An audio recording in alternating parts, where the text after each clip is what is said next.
रोज chicken mutton खाने वाली बहू। अरे कहाँ है भाई तू? अरे यार मैं कितनी देर से खड़ा हूँ यहाँ। जल्दी आ यार, मैं घर जाने के लिए लेट हो रहा हूँ यार। आकाश बस स्टैंड के पास अपने एक दोस्त का इंतजार कर रहा था। दरअसल उसका एक दोस्त वहां बस से आने वाला था, जिसे रिसीव करने ही आकाश बस स्टैंड पर आया हुआ था। तभी आकाश की नजर वहीं पास में खड़ी एक लड़की पर पड़ी, जो देखने में बहुत ही खूबसूरत थी। आकाश चाहकर भी उस लड़की की तरफ बार बार देखने से खुद को रोक नहीं पा रहा था। रात काफी हो चुकी थी और जब काफी देर तक लड़की की बस नहीं आई तो वो परेशान होने लगी। तभी आकाश का फोन बजा। हाँ भाई कहाँ है तू? क्या? अबे यार शिट। अच्छा ठीक है यार, तो फिर मैं घर जा रहा हूँ। कल मिलते हैं। Okay bye.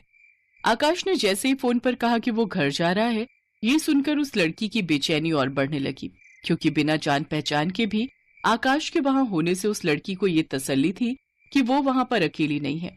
आकाश भी उस लड़की की परेशानी उसके बिना कहे ही समझ रहा था, तो बड़ी हिम्मत जुटाकर वो लड़की के पास गया और उसने कहा, सुनिए, मेरा एक दोस्त उस आखिरी बस से आने वाला था, जिसका शायद आप भी इंतजार कर रही हैं।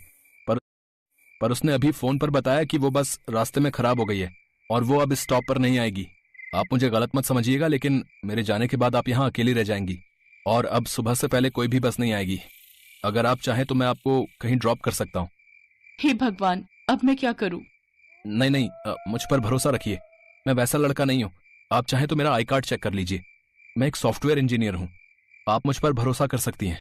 उसके भोलेपन को देखकर अमृता मुस्कुरा दी, क्योंकि आकाश को ऐसा करने की कोई जरूरत नहीं थी। इसके बाद अमृता बिना कुछ बोले बस मुस्कुराती हुई आकाश की बाइक पर बैठ गई और फिर उसने धीरे से कहा, अब चंद्रलोक कॉलोनी, वही है मेरा घर। अच्छा, अरे मेरा घर भी वहीं पास में है, तो आपका घर तो रास्ते में ही पड़ेगा। मैं आपको बड़ी आसानी से ड्रॉप कर दूंगा।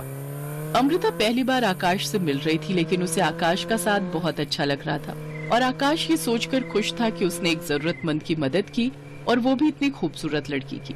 आधे घंटे बाद अमृता ने आकाश को एक गली के बाहर रुकने का इशारा किया। आप यहाँ रहती हैं?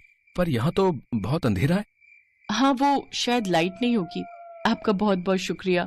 सॉरी, मैं आपको घर नहीं बुला सकती। ना ना, इट्स फाइन। वैसे भी रात बहुत हो चुकी है। ठीक है जी, गुड नाइट। अमृता ने आकाश की तरफ हाथ बढ़ाया और उससे हाथ मिलाकर अपने उस गली के अंदर चली गई। आकाश भी अपने घर की तरफ चल पड़ा, मगर घर पहुंचकर उसने देखा कि उसकी बाइक के हैंडल पर अमृता का बैग बंधा हुआ था, जिसके बारे में वो दोनों ही भूल गए थे।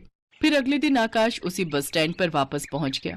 जैसी कि उसे उम्मीद थी, अमृता भी वहीं पर थी। अब आई एम सो सॉरी, मैं आपका बैग देना ही भूल गया। अरे, गलती तो मेरी थी, मैं ही अपना बैग ले जाना भूल गई। वैसे मुझे पता था कि आप मुझे ढूंढते हुए यहीं आएंगे, तो मैं आपसे पहले ही आ गई। आप जितनी खूबसूरत हैं उससे ज्यादा अक्लमंद भी हैं। बुरा न माने, मतलब अगर आपका मन हो तो क्या हम कॉफी पी सकते हैं साथ में, अगर आपको बुरा न लगे तो।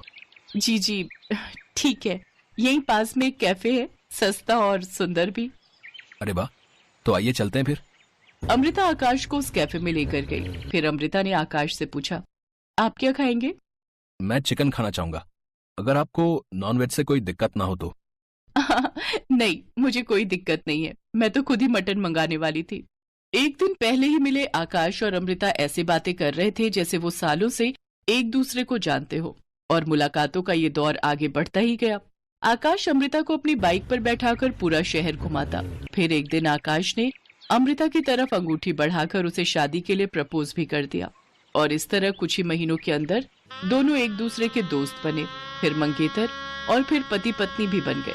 फिर शादी के अगले दिन, अमृता चलो जल्दी से बताओ क्या खाओगी, क्या बनाऊं तुम्हारे लिए? आज और खा लो मेरे हाथ का बना, क्योंकि कल से तो तुम ही संभालोगी घर की रसोई। ठीक है माँ जी, वैसे आज मेरा चिकन खाने का मन कर रहा है। अरे हाँ, आकाश ने बताया था मुझे कि तुम्हें नॉनवेज बहुत पसंद है। चलो ठीक है, फिर आज चिकन ही बनाते हैं। फिर अगले दिन से अमृता ने घर की रसोई संभाल ली, और बस उस दिन से हर रोज घर में चिकन या फिर मटन ही बनने लगा। अरे अमृता, तुम्हें कुछ और बनाना नहीं आता है क्या? बेटा, रोज चिकन मटन खाने से सेहत पर बुरा असर पड़ सकता है। चलो आज मैं कुछ हल्का बनाती हूँ। अब मैं खिचड़ी बनाती हूँ। उस दिन सरिता ने खाने में खिचड़ी बनाई। आकाश और सरिता ने तो बहुत मन से खिचड़ी खाई, पर अमृता ज्यादा खिचड़ी नहीं खा पाई। कुछ देर बाद सरिता ने देखा कि अमृता सबसे छिपकर चिकन खा रही थी। दरअसल उसने चिकन ऑनलाइन ऑर्डर कर लिया था। ये देखकर सरिता को बहुत गुस्सा आया और उसने अमृता को आकाश के सामने ही डांटना शुरू कर दिया। ये क्या तरीका है अमृता? मैंने तुम्हें तुम्हारे भले के लिए ही समझाया था ना, लेकिन तुम्हें ऐसा भी क्या शौक है नॉनवेज खाने का जो एक दिन भी उसके बिना नहीं रह पाई? उफ, मुझे तो अब ये सब देखने तक की इच्छा नहीं हो रही। अमृता को इससे पहले कभी किसी ने नहीं डांटा था। डांट सुनने के बाद अमृता गुस्से में अपने कमरे में गई और दरवाजा अंदर से बंद कर लिया। और फिर अमृता को कुछ तो हो रहा था। उसकी आंखें खून जैसी लाल हो रही थी और अमृता को भी खुद में हो रहे इस बदलाव का एहसास था। लेकिन फिर उसने जल्दी ही अपने आप को शांत किया और फिर आकाश के खटखटाने पर उसने कमरे का दरवाजा खोल दिया। अब गुस्सा हो? अब देखो, माँ तुम्हारे भले के लिए कह रही है। अब रोज रोज चिकन मटन खाओगी तो तबीयत खराब हो जाएगी तुम्हारी। अच्छा, अब गुस्सा थूक दो। अब अगले हफ्ते तुम्हारा बर्थडे है, हम कहीं घूमने चलेंगे, ठीक है? अब तो मुस्कुरा दो यार। आकाश की बात सुनकर अमृता मुस्कुरा दी।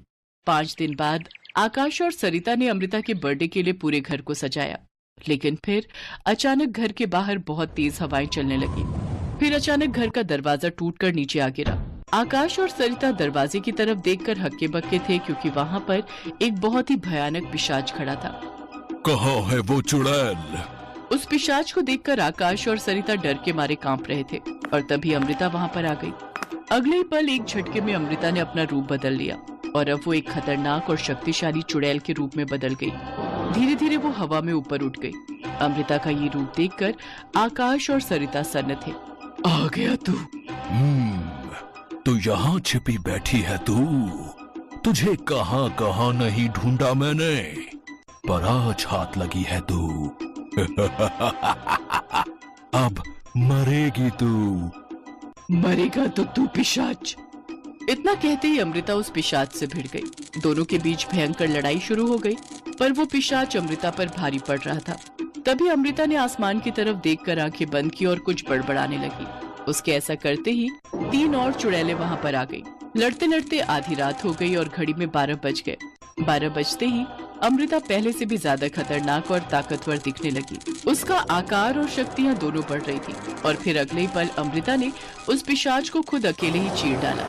फिर कुछ ही देर में अमृता अपने इंसानी रूप में आ गई और फिर आप लोग घबराइए नहीं, हमारे सामने आइए, हम तो आपके शुक्रगुजार हैं।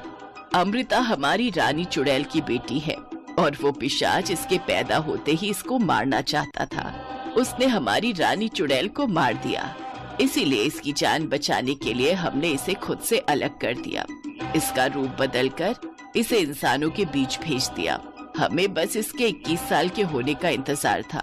अब ये अपनी माँ के जितनी ताकतवर हो गई है, तो अब हम इसे अपने साथ लेकर जा रहे हैं। 1 मिनट चुड़ैल अम्मा, मैं कहीं नहीं जाऊंगी।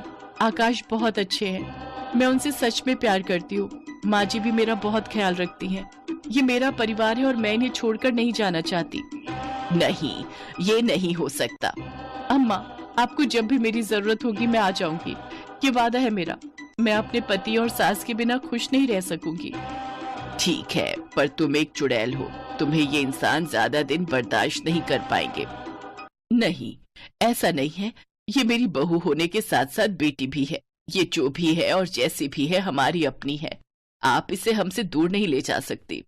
अपनी सास की ये बात सुनकर अमृता की आंखों में आंसू आ गए और वो जाकर सरिता के गले लग गई और रोते हुए बोली, माँ जी मुझे माफ कर दीजिए, अब से मैं कभी चिकन मटन नहीं खाऊंगी। जो आप कहेंगी, जैसे कहेंगी वैसे ही खाऊंगी और वैसे ही रहूंगी। नहीं बेटी, ये तुम्हारा घर है और तुम्हें खुद को बदलने की कोई जरूरत नहीं है। चलो अब अंदर चलते हैं। आकाश, जाओ, आज चिकन और मटन दोनों लेकर आओ। आज तो उसी की दावत होगी।